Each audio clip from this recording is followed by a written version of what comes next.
Magandang umaga po sa ating lahat, mga kapatid. Magandang umaga rin, Father Ray. Araw ng Martes sa ika-14 na linggo sa karaniwang panahon.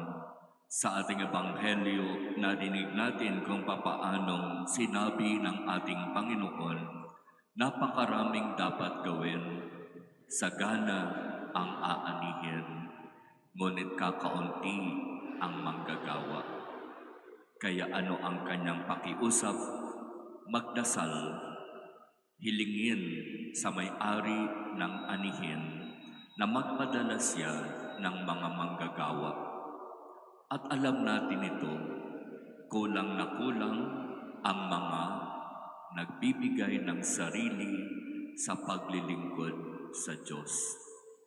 Napakaraming misyon na dapat gawin. Napakaraming mga bagay ang dapat nating gawin. Pero kakaunti ang mga manggagawa. At kung meron mang kakaunti na manggagawa, ilan pa diyan ay hindi mabuting manggagawa. Kaya sa ibang bahagi ng Ebanghelyo sinasabi, idalangin ninyo sa may-ari ng anihin na magpadala siya ng mga banal at mabuting manggagawa.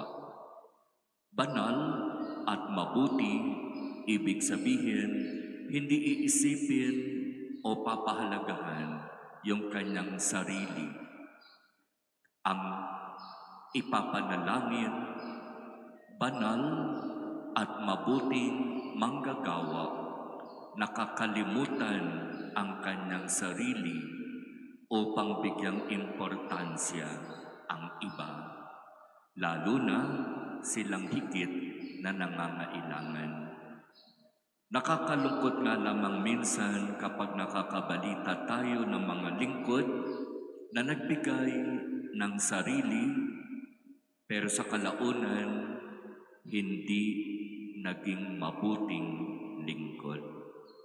Kaya nga, kung may mga nagsasabi, gusto kong magpari, iniingatan ng in-charge sa seminary formation na itong mga nagpapari na ito na hinuhubog para maging mabuting pari ay tunay na maging mabuting pari. Sa seminaryo pa lang, nakikita na at nalalaman na agad kung itong nagpapari na ito ay magiging mabuti o hindi. At ang isang pamamaraan para makita ito ay sa pamamagitan ng tinatawag na lifestyle. Kapag ang isang seminarista ay may lifestyle na ang layo sa buhay pagpapari, may problema. Kapag itong seminarista na ito na may kakaibang lifestyle na hindi angkop sa buhay pagpapari at siya'y naging pari, ang problema ay magiging problema ng simbahan. Kaya dapat maging mahigpit ang paghuhubog para sa mga nagpapari.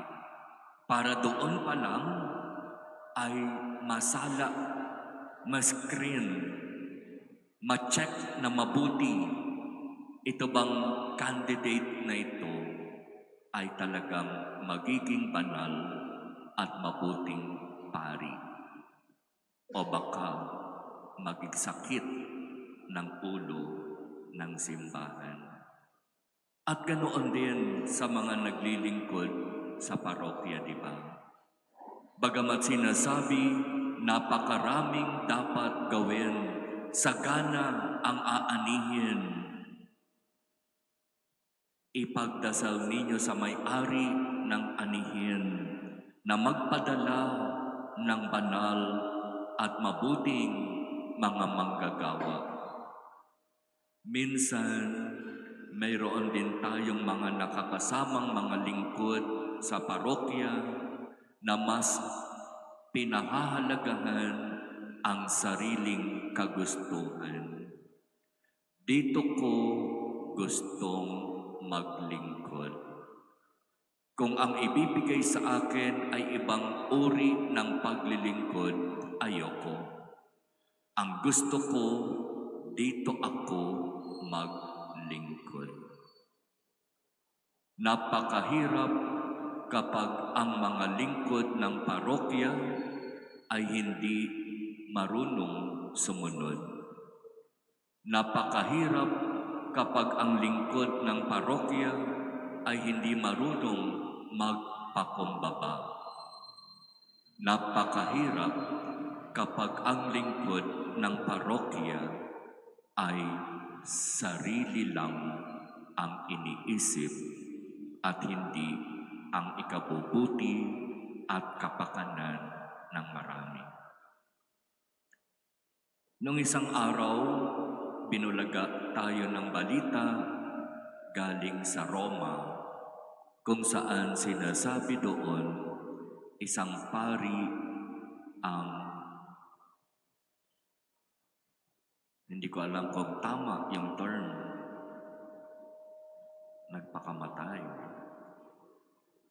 Isang lingkod ng Diyos, hinubog para maging pari, naglingkod bilang pari, pero sa hindi maintindihang dahilan, biglang gumawa ng ganoong bagay. Kaya talagang kapag pagninilayan natin ang ating ebanghelyo ngayon, hindi biro ang magbigay ng sarili sa paglilingkod sa Diyos. Hindi biro ang maging pari, hindi biro ang maging lingkod ng parokya. Kinakailangan lagi tayong lumapit at humingi ng tulong at biyaya sa Diyos para sa ating kagustuhan na maglingkod. Gamitin tayo ng Diyos para sa Kanyang lalong ikaluluwalhati. Kaya ang pakiusap ng ating Panginoon sa ating ebanghelyo, idalangin natin sa Diyos na siyang may-ari ng anihin, na siyang may-ari ng ubasan, na magpadala ng mga mabubuti at banal na manggagawa.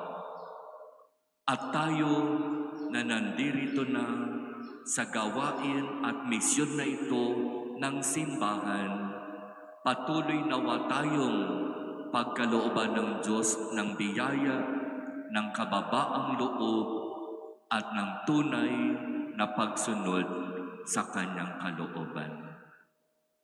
Mahirap ang maging lingkod sapagkat kinakailangan tularan natin ang halimbawa ng ating Panginoon. At ipagkaloob nawa ng Diyos sa atin ang biyayang ito na tayo ay maging katulad niya sa Kanyang pag-iisip, sa Kanyang pananalita, sa Kanyang gawa, kung papaano bang maglingkod.